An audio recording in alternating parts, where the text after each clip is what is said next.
So it's interesting. How do you see the different trends that we saw? Because basically we are now into the third or the fourth year of the InsurTech revolution. And we've seen from the compare engines to a lot of MGAs popping out, and then agencies. What's next? Because we start to see those agencies, digital agencies, withering and dying. Because at the end of the day, they need to go back to a VC and show a function. Money in, money out. We have 8 years for the fund life, or 10, depends how much the LPs like you. What's the next phase for the InsurTech? I suck at predicting.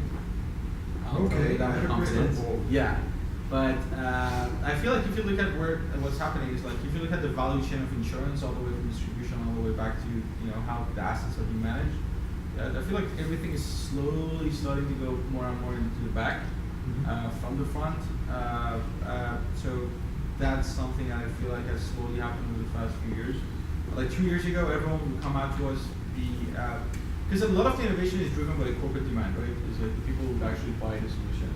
2 years ago, everyone was scared about autonomous cars, so every day we had a corporate come in and ask about autonomous cars. And hey, what's new with telematics? So hey, how can we do UBI program? That slowly died down. Then we had the whole phase of blockchain and cyber. Every day someone would come in and it's like, hey, what's happening with blockchain? What is blockchain? What does it mean? And slowly died down. So right now it's been a lot more realistic. I feel like that's one of the biggest trends, because people starting to realize what is it that they actually want and trying to figure out what kind of infrastructure or team structure they would need to have to be able to figure that out. I feel like that dust is slowly starting to settle down for people to realize what are the actual problems they're trying to solve, which is a very, very major improvement compared to 2 years ago, which means the money is slowly going to start to flow in. I feel like the whole investment trend is just going to go up a lot more than what it is today. More than now? Yes. Wow. Okay. Yeah, a lot more than now actually. Because, I mean, as you said, money comes in, money goes out. That's how the investment money gets poured in. But two things are going to happen. One, all the insurance companies are setting up VC arm and investment arms.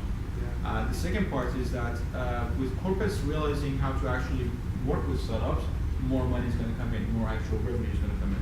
Which more revenue means more investments. Which more investment means more money coming in.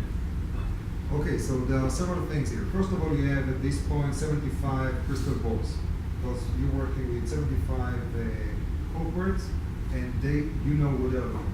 Yeah. So we can sort of get a better feeling about what they are looking for to see in their next step and what their demands, if they are looking to core system as Guidewire or One or whatever, or to solve distribution. Are we still doing AI on everything, or we passed that? I mean, the truth is that every startup that pitches, there's 80% chance to have an AI component. So it's like a given. Just people don't ask about it because it's like, oh, you don't have AI, lame. Like, get out of here. Is it more than just linear regression, or how deep AI? I mean, as long as it's realistic. I mean, we have companies who come in, like literally it was a company that started stealth mode, and I knew the co-founder, that's why I was looking at the company, and his application was like, his one-liner on the website was like, we're developing a cloud-based blockchain IoT-based device with AI application. I'm like, this company is going to be definitely full of crap. So that still happens. Okay. But I mean, I definitely think it's advancing too. So here's what's going to happen. 3 years ago, people like me, they didn't know what insurance is, right? Because who thinks about insurance? You only think about who thinks about insurance? You only think about insurance if you have to buy it because someone made you, or because you have a claim, which you just want to get it over with, right? It's just one thing you don't think about. But then some people started talking about lemonades and troves. Hey, money is starting to be poured in. Hey, did you realize how rich Farmers is? Hey, did you realize how big Geico is? And then that gets people's attention.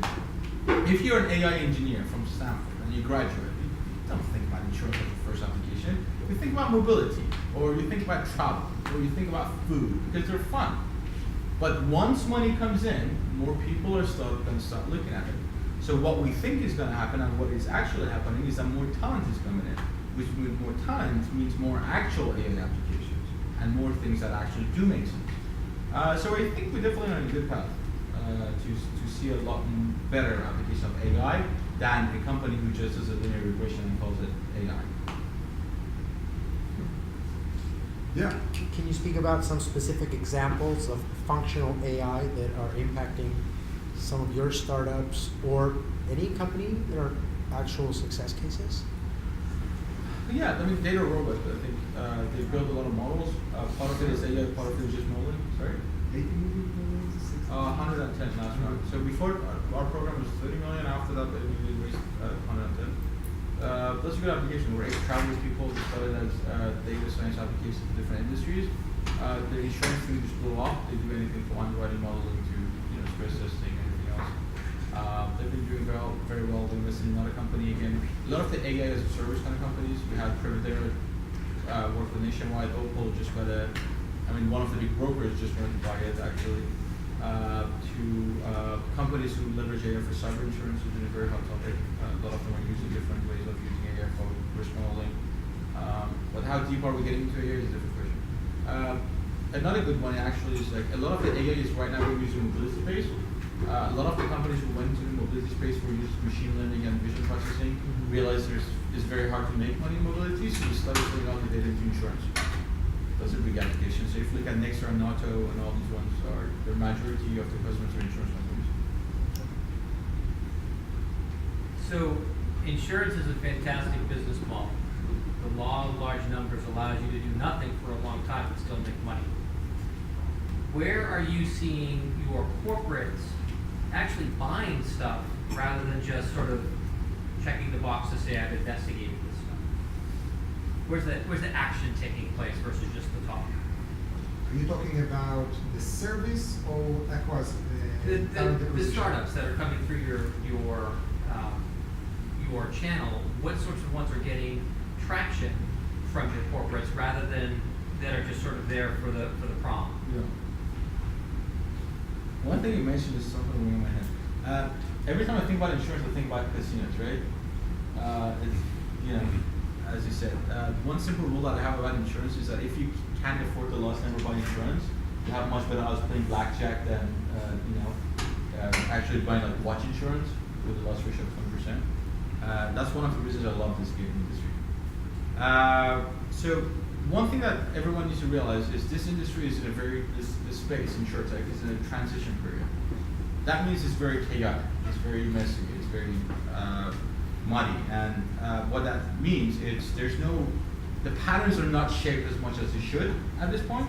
So if you look at a lot of the startups that I could think of that are getting traction, are usually companies that are very quick wins, that could prove a very quick result with not that deep of an integration or deep engagement, just because that allows people to show, hey, there's something here, or they're sitting on distribution, and it's very individualized. Like reinsurers have a whole different behavior. So everything evolves around carriers. That's the rule number one. Reinsurers care about how to service carriers, brokers care about how to service carriers, and consultants care about how to service carriers. And then when you look at the carriers, like we have chatbots, for example, being very successful these days because it's easy to implement. Distribution companies like Nationwide Investments, you look at most of them, they're just distribution because anything that moves a little bit behind that, they just don't have the infrastructure to set it up. So I feel like that's where it is now, but at the same time, everyone is very well aware that's not where the actual money is made.